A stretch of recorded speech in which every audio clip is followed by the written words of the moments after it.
Parents क्या हैं? Parents round yellow plant हैं, राउंड येलो हैं। जीनोटाइप जो F1 का जीनोटाइप था वही जीनोटाइप यहाँ है R no it is R small r, it is hybrid.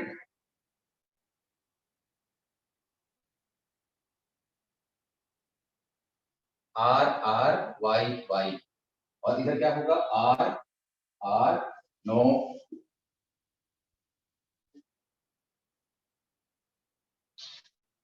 ये ध्यान रखेंगे हम RY जो F1 जेनरेशन में हमें मिला था जीनोटाइप, उसी जीनोटाइप के प्लांट्स को सेल्फ पॉलिनेशन यहां पर करा रहे हैं एज पर मेंडल। गैमीट्स, अब यहां पर आप देखिए how many type of gametes will be form, यहां पर कितने टाइप के गैमीट्स बनेंगे? The type will be 4 types, यहां पर 4 टाइप्स के गैमीट्स बनेंगे। कैसे बनेंगे? मान लीजिए in one gamete both dominant traits will appear, so it will be RY। ध्यान देखें ध्यान से, R and Y। अब सेकंड में R को रखिए कैपिटल, Y में बी small, R and Y। Third gamete में और स्मॉल होगा एंड Y कैपिटल होगा, और फोर्थ में R and Y।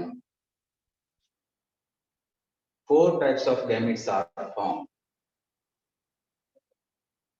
इस पर देखिए, यहां देखें आप ध्यान से कि नीट में एक क्वेश्चन होता है, मैं 1 मिनट अपने मेन क्रॉस को रोक करके आपको थोड़ा लाइन से डाइवर्ट कर रहा हूं कि वो आपको ये जीनोटाइप दे रहा है, how many types of gametes will be formed from this genotype. ये जीनोटाइप है, इससे कितने टाइप के गैमेट्स बनेंगे? तो your answer will be, option में क्या होगा? 4। तो इसको, ये तो हमने करके, अगर बिना करे देखना है तब मैं आपको एक सिंपल मेथड बताता हूं कि यहां पर देखिए कि जो फैक्टर्स हैं या जीन्स हैं वो कितनी हैं। तो देयर आर 2 जीन्स या 2 फैक्टर्स। जीन या फैक्टर किसी की भी बात करें, अब मैं मेंडल से थोड़ा डाइवर्ट कर रहा हूं तो इसलिए मैंने वर्ड जीन यूज किया है। तो R and Y 2 genes are there, right. और हम देखेंगे कि इनकी हेटेरोजाइगोसिटी कितने जगह पर है। ये भी हेटेरोजाइगस एलील है, ये भी हेटेरोजाइगस है, तो हम करते हैं 2 raised to power 2 4, तो हमारे 4 टाइप के गैमेट्स बन गए। ये इसका पार्ट नहीं है, ये मैं आपको अलग से समझा रहा हूं कि इस पे क्वेश्चन कैसे आते हैं नीट में। और छोड़िए, अब इसको एक और एग्जांपल ले लीजिए, फिर मैं आपको स्पेशली दोहरा रहा हूं कि ये इस क्वेश्चन का पार्ट नहीं है। अब मेरे पास एक जीनोटाइप है A B C। तो इसमें 3 एलील्स आते हैं, 1 2 3, और तीनों ही एलील जो हैं दे आर हेटेरोजाइगस। ये तीनों एलील्स हेटेरोजाइगस हैं। तो हमारा गैमेट का नंबर कितने टाइप के गैमेट्स बन जाएंगे? 2 मैंने कहा रखिए, हेटेरोजाइगोसिटी 1 2 3, 1 2 3 तीनों जगह पर हेटेरोजाइगोसिटी है, तो 2 raised to power 3 8 types of gametes will B form. इससे 8 प्रकार के गैमेट्स बनेंगे। आप उनकी डिटेल देखना चाहेंगे तो एक बार आप A B C तीनों को कैपिटल रखें, एक बार A B C स्मॉल रखें, एक बार A और B को कैपिटल रखें, C को स्मॉल, A और B को रखें, A और B को रख लेंगे, C को कैपिटल। ऐसे बदल बदल करके आप जब बनाएंगे, ड्रॉ करेंगे, तो आपको 8 types of gametes will B form. अगर अब आपको एक क्वेश्चन मैं और दे रहा हूं, इसको भी थोड़ा क्लियर कर लें, फिर हम अपने मेन क्वेश्चन पर जाएंगे। And we have genes A B, B C C and D D। Now how many types of gametes will be formed? अब कितने टाइप के गैमेट्स बनेंगे? अगेन सी द हेटेरोजाइगस, ये हेटेरोजाइगस कंडीशन नहीं है। D is not heterozygous, it is homozygous। अगर दोनों allele एक जैसे हैं तो ये होमोजाइगस है। इसको आप छोड़ देंगे 2 raised to power 1 2 3, again 8 types of gametes will be formed। तो ये क्वेश्चन विद जीनोटाइप एग्जाम में आता है। अगर यहाँ पर हेटेरोजाइगस भी हो जाए, मान लीजिए ये it will be D, then तब आप क्या करेंगे? 2 into 2 into 2 into 2, 16 types of gametes will be formed। 16 type के गैमेट्स बनेंगे।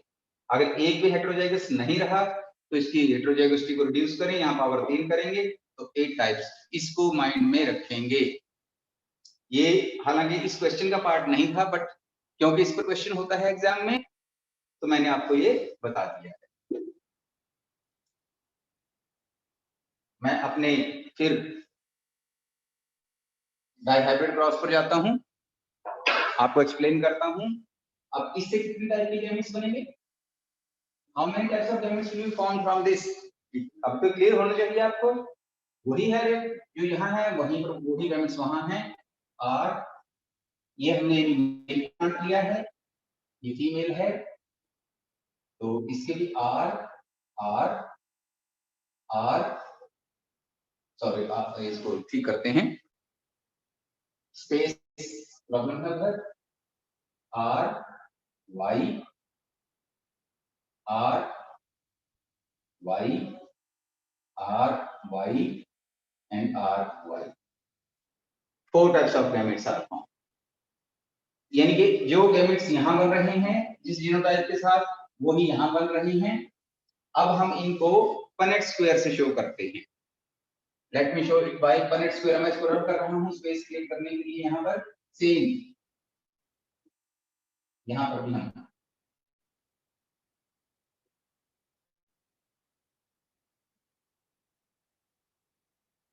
कोई अलग नहीं बनेंगे यहां पर। अब हम इसको पनेट स्क्वायर से रिप्रेजेंट कर रहे हैं। एक लाइन हम ऐसे ड्रॉ कर रहे हैं।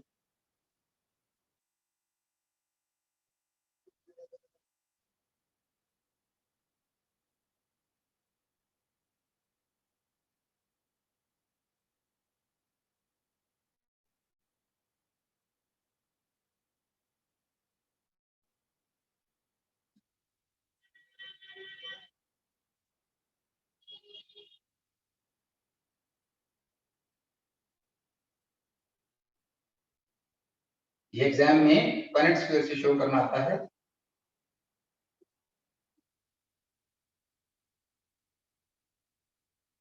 इधर मेल गैमेट्स, इधर फीमेल गैमेट्स, वही रिप्रेजेंट करने हैं। लिखिए इनको R Y R Y R Y and R Y. ये मेल प्लांट से है, दिस इज मेल प्लांट। उससे भी सेम टाइप की केमिस्ट्री बने हैं। आर वाई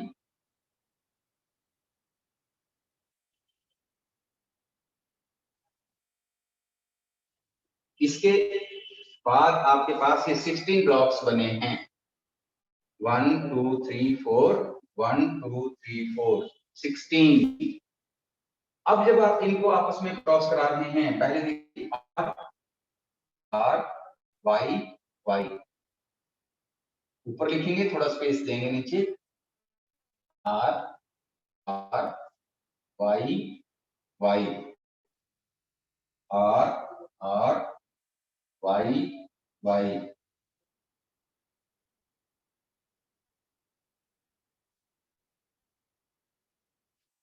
ये कंप्लीट हुआ है। आप भी ये बना करके ट्राई करें इसको कंप्लीट करने की। और सेकंड से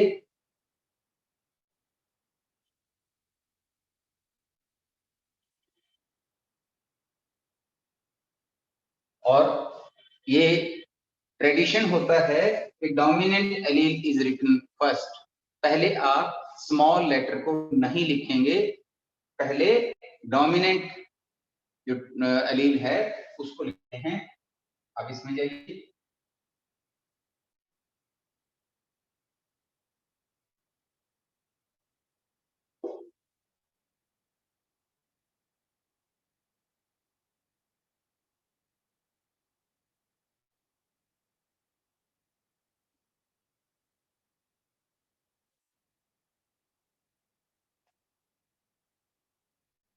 इसको सेलेक्ट करें आप।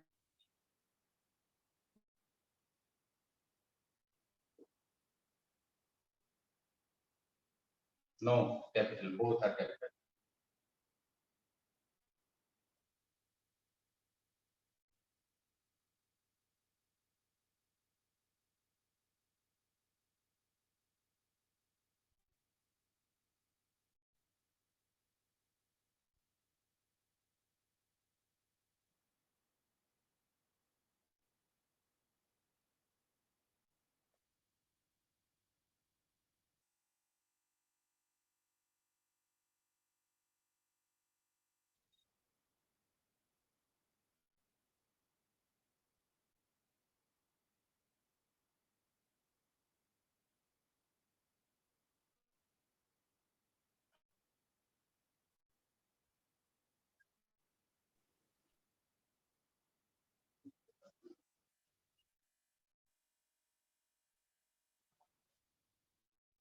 ये जीनोटाइप आपको मिला है 16 में। ये पनेट स्क्वायर है, पनेट स्क्वायर, क्योंकि आपके पास मेंशन है वहां के क्रॉसेस को पनेट स्क्वायर से रिप्रेजेंट करना है। आर आर, अब इसमें देखिए R R both alleles are dominant, तो ये राउंड होगा, राउंड एंड वाई कैपिटल है येलो, राउंड एंड येलो। तो इसके लिए आप यहाँ स्पेस देंगे पहले ही, R R round, one dominant allele is there, so it will be yellow, क्योंकि एक यहाँ डोमिनेंट है, यहाँ पर भी एक एक डोमिनेंट है, तो round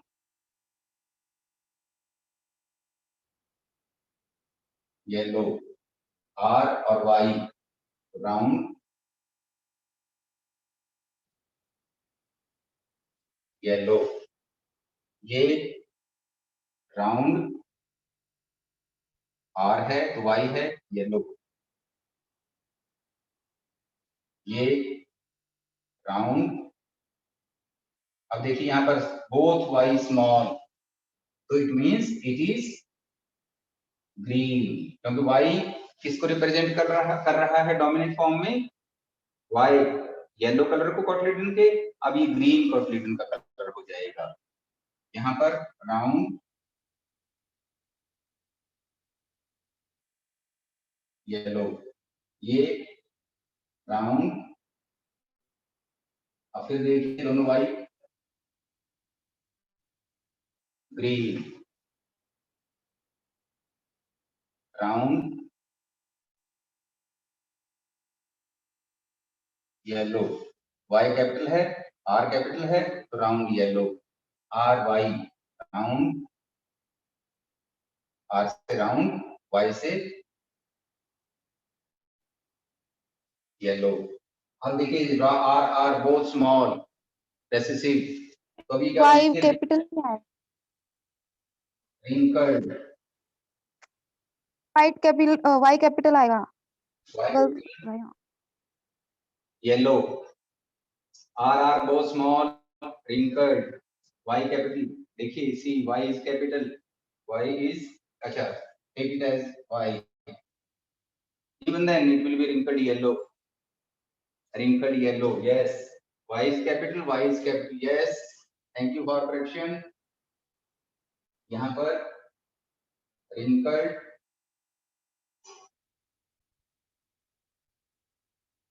yellow, y and r wrinkled yellow, ये r is capital, y is capital, round yellow, अब ये round r, round y, y अब कैसा कलर हो जाएगा? The colour will be green. Wrinkled.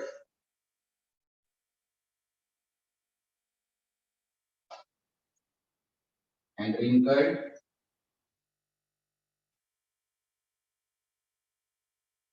Green.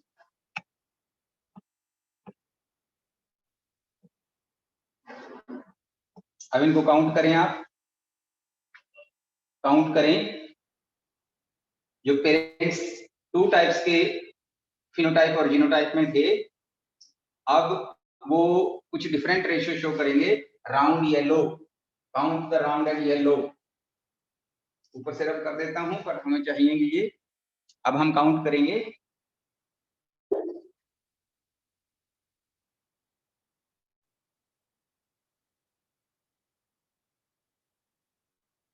मैंने सिर्फ पनेट स्क्वायर को रखा है.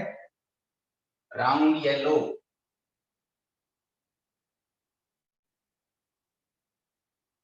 कितने हैं? 1 2 3 4 5 6 7 8 9. Round and yellow number is 9. ये फिनोटिपिक रेशियो होगा. This is called phenotypic ratio in F2 generation. क्योंकि जो हमारे पनेट स्क्वायर में है ये F2 जनरेशन है. Round and yellow. अब काउंट करें दूसरा, कोई और टाइप पकड़ लें. एक बार ले इसमें से आप ले लें. Round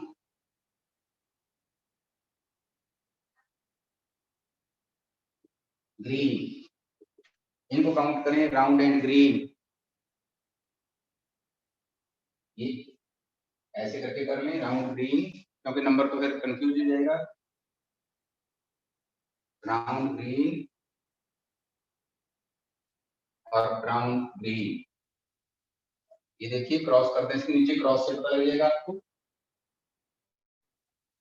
round green and round green. No more round green. तो round and green 3. Now wrinkled.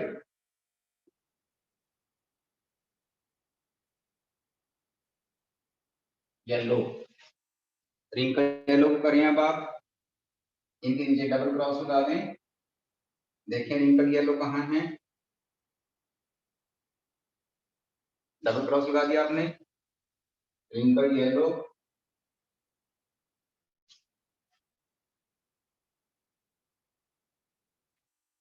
wrinkled yellow number is 3. And wrinkled green only 1.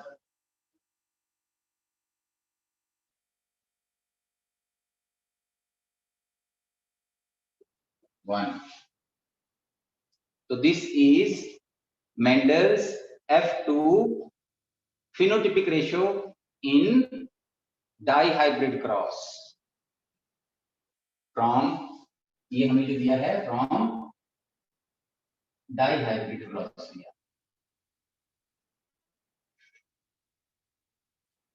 तो क्या आप स्ट्रेंज देख रहे हैं यहाँ पर? ये wrinkled green पेरेंटल टाइप है. राउंड येलो पेरेंटल टाइप है. In addition to these two parental traits, यहाँ पर 2 ट्रेट हमारे नए आ रहे हैं. तो 1 is round and green जो हमारे पहले नहीं थे, और एक है wrinkled yellow, ये भी पहले नहीं थे. तो ये दोनों नए ट्रेट्स क्यों आए हैं? हमें सोचना है, थिंक ओवर करना है कि why these two new recombinations, new combinations, ये दोनों नए आए हैं. ये दो नए आने से मेंडल ने ये कंक्लूड किया और फॉर्मुलेट किया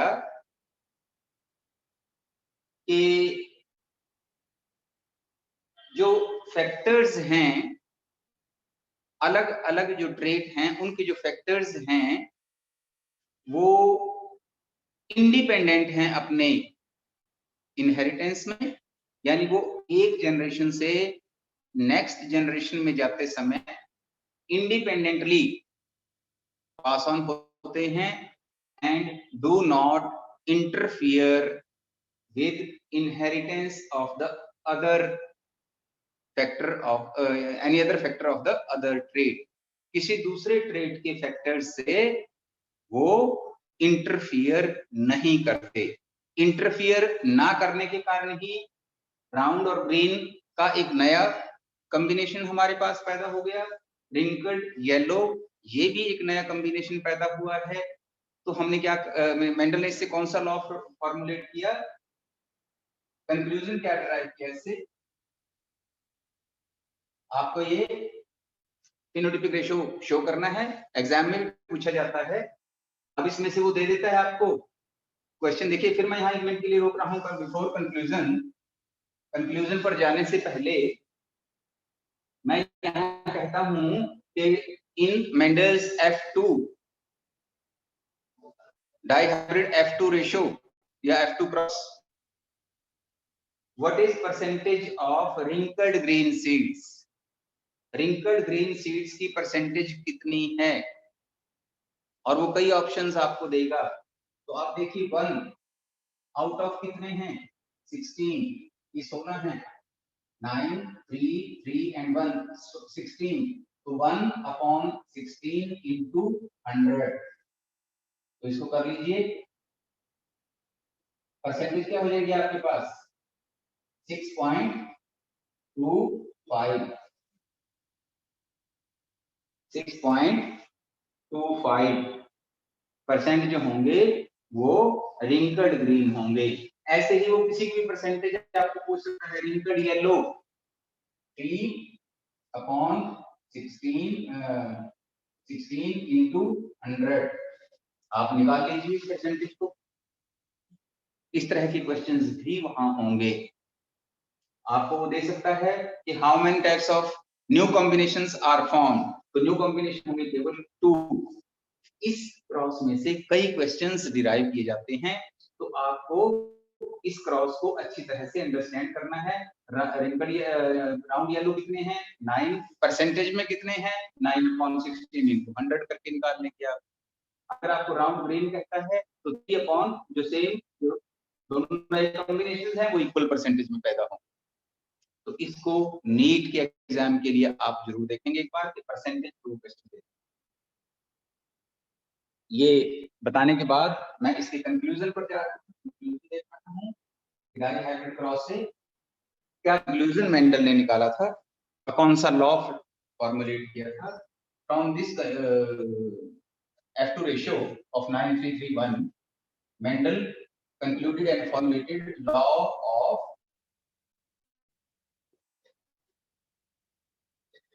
independent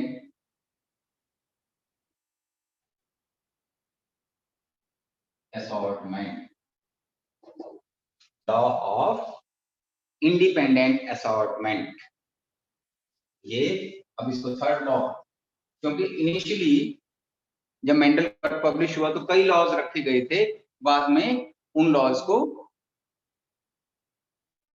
कम करके 3 लॉ में कन्वर्ट कर दिया था। लॉ ऑफ डोमिनेंस जो कि हाइब्रिड क्रॉस से आया है, लॉ ऑफ सेग्रीगेशन या प्योरिटी ऑफ गैमेट्स वो भी मोनोहाइब्रिड क्रॉस से आया है, and third is law of independent assortment. ये लॉ ऑफ इंडिपेंडेंट असॉर्टमेंट ये डाइहाइब्रिड क्रॉस से डिराइव हुआ है, फॉर्मुलेट हुआ है। क्या कहता है ये लॉ, दिस लॉ स्टेट्स, इसकी स्टेटमेंट को भी आप नोट करेंगे एंड कोशिश करेंगे कि बुकिश लैंग्वेज में ही इसको रिमेंबर करें। This law states that factors of each character or each trait do not interfere with factors of the other trait and they are independent in their assortment. वो assortment में separation में separate हो जाते हैं और independently separate हो जाते हैं. That's why it is called law of independent assortment. अब वो इस पर फिर आपको क्वेश्चन दे देता है कि law of independent assortment ये कौन से क्रॉस से ड्राइव किया गया है? It is concluded from or formulated from dihybrid cross. तो ये था all about dihybrid cross. Dihybrid cross क्या है, इससे कौन सा लॉ फ्रेम किया गया है? तो मैंने पहले मेंडल्स लॉज आपको कंप्लीट करा दिए हैं, फिर मैं आपको रिपीट कर रहा हूं. मोनोहाइब्रिड क्रॉस से 2 laws, law of dominance and law of purity of gametes और law of segregation, and from dihybrid cross law of independent assortment. एक बार आप इस लॉ को सिंसियरली ट्राई करेंगे अपनी कॉपी पर लिखने के, बनाने के, कि क्या आप इसको बना सकते हैं या नहीं बना सकते, और अगर बना सकते हैं तो उसमें कितनी मिस्टेक्स होती हैं. सेल्फ इवैल्यूएशन करें. आप ही टीचर बन जाएं, आप ही टॉट बन जाएं और फिर देखें कि मैंने कितनी मिस्टेक्स की हैं. उन मिस्टेक्स को फिर रिमूव करें, एलिमिनेट करें, तब आपका ये क्वेश्चन एग्जामिनेशन के लिए भी तैयार हो जाएगा. तो मैं उम्मीद करता हूं कि आप इसको डाइहाइब्रिड क्रॉस को और मोनोहाइब्रिड क्रॉस को सेपरेटली ड्रॉ करके देखेंगे और कोशिश करेंगे कि इसको ठीक से करें.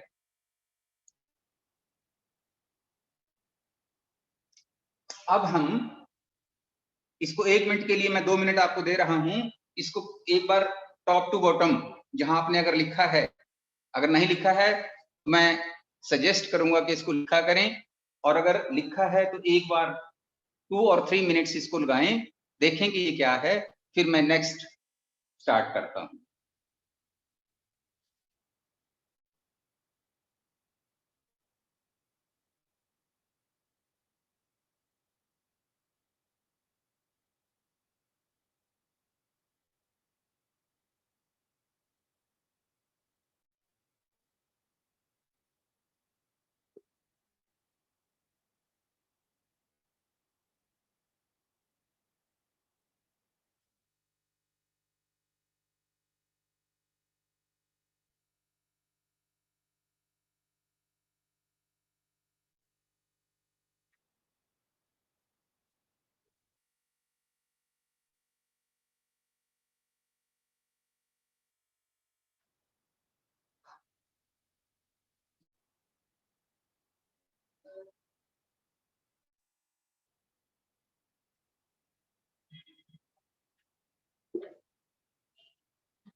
मैंने लिखा है इनकम्प्लीट डोमिनेंस।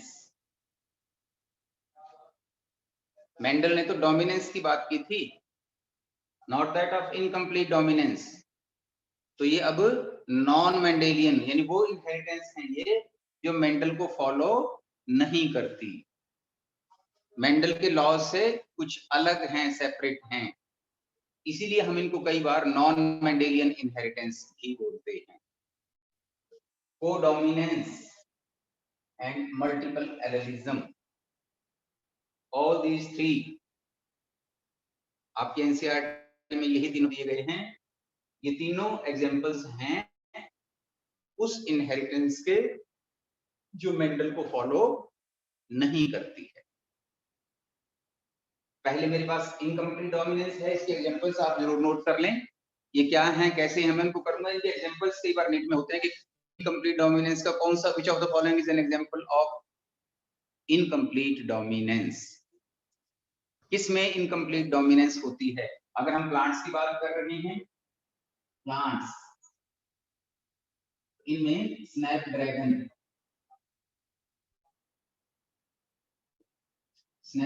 प्लांट या 4 o'clock प्लांट,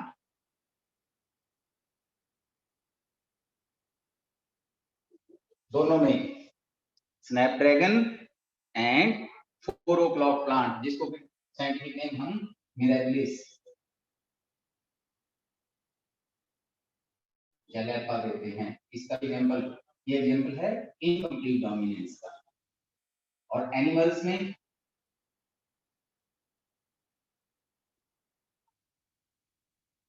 एंडालूसियन काउ, ये एग्जांपल है हमारे पास इनकम्प्लीट डोमिनेंस का। प्लांट्स में Snapdragon and 4 o'clock plant, scientific name है मिराबिलिस लैपा। और एनिमल्स में एंडालूसियन काउ। तो इसमें से हम आपकी as per your book Snapdragon में जो क्रॉस है इनकम्प्लीट डोमिनेंस का, उसको देखेंगे। तो ये आपने करना है। कोडोमिनेंस, इसको जो human blood group A B है, human blood group A B, 4 groups होते हैं ना, ए बी एंड ओ, ये दोनों में देखेंगे आप मल्टीपल एलेलिज्म, ये भी ह्यूमन ब्लड ग्रुप्स का ही एग्जांपल है मल्टीपल एलेलिज्म। किसमें देखने को मिल रही है हमें multiple allelism? Human blood groups में। किसमें हमें मिल रही है एग्जांपल मिल रहा है कोडोमिनेंस का? Human blood group A B, only A B, not all blood groups, केवल ए बी। और कौन सा हमें एग्जांपल मिल रहा है इनकम्प्लीट डोमिनेंस का? स्नैपड्रैगन प्लांट में, 4 o'clock प्लांट में और एंडालूसियन काउ। अब ये मेंडल से अलग क्यों है, इसको नॉन मेंडेलियन क्यों कहा है? देखिए, पहले तो कहा मेंडल ने क्या स्टेटमेंट दिया लॉ ऑफ डोमिनेंस में, जो जीन्स हैं, जीन्स तो था ही नहीं, मेंडल ने तो फैक्टर वर्ड यूज किया था। अब फैक्टर को बाद में रिप्लेस कर दिया विद जीन्स बाय जॉनसन। ये भी मैंने शायद आपको बताया था, ये फिर नीट का क्वेश्चन है कि मेंडल्स को जीन्स किसने कहा? Who stated the word genes for Mendelian factors? And it is Johnson. आप इसको जरूर दिमाग में बनाएंगे। जॉनसन ने फैक्टर्स को रिप्लेस करके क्या वर्ड यूज किया था? जीन। तो अब हम यहाँ पर जीन भी हम यूज कर सकते हैं, क्योंकि तो आफ्टर मेंडल के बाद की इनहेरिटेंस है, तो इसलिए हम यहाँ अब फैक्टर्स वर्ड यूज नहीं करेंगे, अब हम यहाँ जीन्स यूज कर सकते हैं। जॉनसन का नेम याद रखेंगे और जीन्स का नाम याद रखेंगे। मैं क्वेश्चन आपसे पूछ रहा था कि ये अलग क्या है मेंडल से। देखिए, मेंडल ने कहा था कि one factor is dominant and other is recessive. ऐसा नहीं है कि कोई वो आधा डोमिनेंट है या इनकम्प्लीट है तो डोमिनेंट है बस, लेकिन यहाँ पर एक एग्जांपल मिला हमें इनकम्प्लीट डोमिनेंस का कि जो जीन्स हैं वो पूरी तरह से डोमिनेंट नहीं है, they are incomplete in their dominance. जब मैं आपको क्रॉस कराऊंगा तब आपको बताऊंगा कि किस तरीके से रेड और व्हाइट फ्लावर्स के बीच में इनकम्प्लीट डोमिनेंस के कारण पिंक फ्लावर्स आए थे। अभी करते हैं कोडोमिनेंस। मेंडल ने क्या कहा था कि एक जीन डोमिनेंट है, लेकिन अगर आप इसमें देखें ह्यूमन ब्लड ग्रुप्स में तो दो एलील्स वहां पर आई ब्लड ग्रुप्स जो हैं, मैं पहले बिफोर गोइंग टू कोडोमिनेंस मैं मल्टीपल एलेलिज्म की बात आपसे कर रहा हूं। What do you mean by multiple allelism? और ये अलग किस तरह है मेंडल से, ये जब तक आपके माइंड में ये चीज स्ट्राइक नहीं करेगी कि इसमें अलग क्या है, तब आप इसको नॉन मेंडेलियन कैटेगरी में नहीं रख पाएंगे। तो क्लियर करें, मेंडल ने कहा था कि there are 2 alleles of each factor, एक फैक्टर के 2 एलील्स हैं। लेकिन अगर हम मल्टीपल एलेलिज्म को देख रहे हैं तो मल्टीपल एलेलिज्म में एक जीन के 3 एलील्स भी हैं। जो ब्लड ग्रुप है हमारे पास इम्यूनोजीन से कंट्रोल होते हैं ह्यूमन ब्लड ग्रुप्स, आई से हम रिप्रेजेंट करते हैं। तो क्योंकि आई अब हमारे में जो क्रोमोसोम नंबर है पेयर में है, chromosomes each chromosome is in pair, तो 2 ही एलील इस आई जीन के 3 एलील हैं, आई ए, आई बी एंड आई ओ, या इसको स्मॉल आई से रिप्रेजेंट कर देते हैं, बट बेटर है आई ए, आई बी एंड आई ओ। तो ये 3 एलील्स आर देयर। मेंडल ने तो क्या कहा था कि only 2 alleles are there for trait, but यहाँ पर कितने हैं, ए, बी एंड ओ। तो number of alleles it is more than 2। तो हमने कहा है मल्टीपल एलेलिज्म। क्या कहा है? मल्टीपल एलेलिज्म, यानी कि एक जीन है आई, इम्यूनोजीन जिसको कहते हैं। This immunogene controls human blood groups या form human blood groups, and this immunogene I has 3 alleles. यहाँ पर नंबर ऑफ एलील्स तो नोट करें, it is 3, 1 2 3, not 2 as described by। तो ये मेंडल से अलग हो गई है, लेकिन मेंडल की बात को कहां तक फॉलो किया जाएगा? अब क्योंकि हमारे क्रोमोसोम्स पेयर में हैं, तो इन तीन में से only 2 alleles will be there in a person. एक पर्सन में तीनों एलील नहीं होंगी। क्या क्या पॉसिबिलिटीज हो सकती हैं? किसी पर्सन में आई